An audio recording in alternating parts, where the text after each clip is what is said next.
Ayushman Bharat health ఖాతాలను వ్యక్తిగతంగా తెలుసుకోవడానికి జనరేట్ చేసుకోవడంపై మనమిత్రలో అనుసంధానం చేయబోతున్నామని డాక్టర్ తెలిపారు. ఎమర్జింగ్ టెక్నాలజీ వినియోగించి కంటిన్యూస్ కేర్ సంజీవిని ద్వారా ప్రజలు రోగులు సేవలు అందించబోతున్నట్లు చెప్పారు. ఇప్పటికే సంజీవిని కింద రోగులకు కుప్పం నియోజకవర్గాల్లో సేవలు అందిస్తున్నట్లు తెలిపారు. ఇప్పటికే కుప్పంలో out and out call centre ద్వారా రోగులకు నిర్ధారణ పరీక్షలు చేసుకోవాలి. వైద్యులు ఎక్కడ కలవాలన్న దానిపై వ్యక్తిగతంగా సంజీవిని ద్వారా సేవలు అందిస్తున్నట్లు చెప్పారు.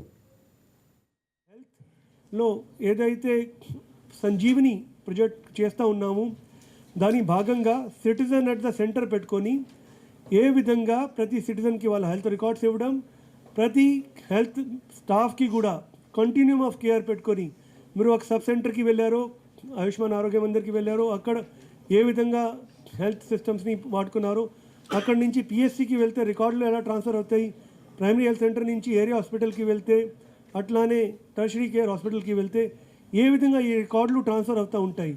ఈ విషయం గురించి ఒక పెద్ద కార్యక్రమం సంజీవిని కార్యక్రమం భాగంగా చేస్తూ ఉన్నాము. కంటిన్యూమ్ ఆఫ్ కేర్ ఎస్టాబ్లిష్ చేయాలని ఇప్పటికీ కుప్పంలో పైలట్ చేస్తున్నాము. దాదాపుగా 60,000 మంది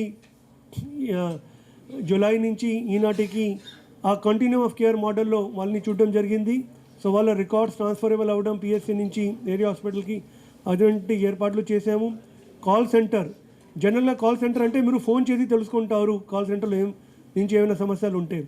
అవుట్ బౌండ్ కాల్ సెంటర్ అసలు ఎవరికి ఫోన్ చేసి అమ్మ మీది ఇది యాంటీనటల్ చెకప్ డ్యూ ఉంది, మీకు ఈ మందులు తీసుకోవాలని లేకపోతే ఈ టెస్టులు చేయించాలని ఈ విధమైనటువంటి వ్యవస్థ ఏర్పాటు చేయాలా.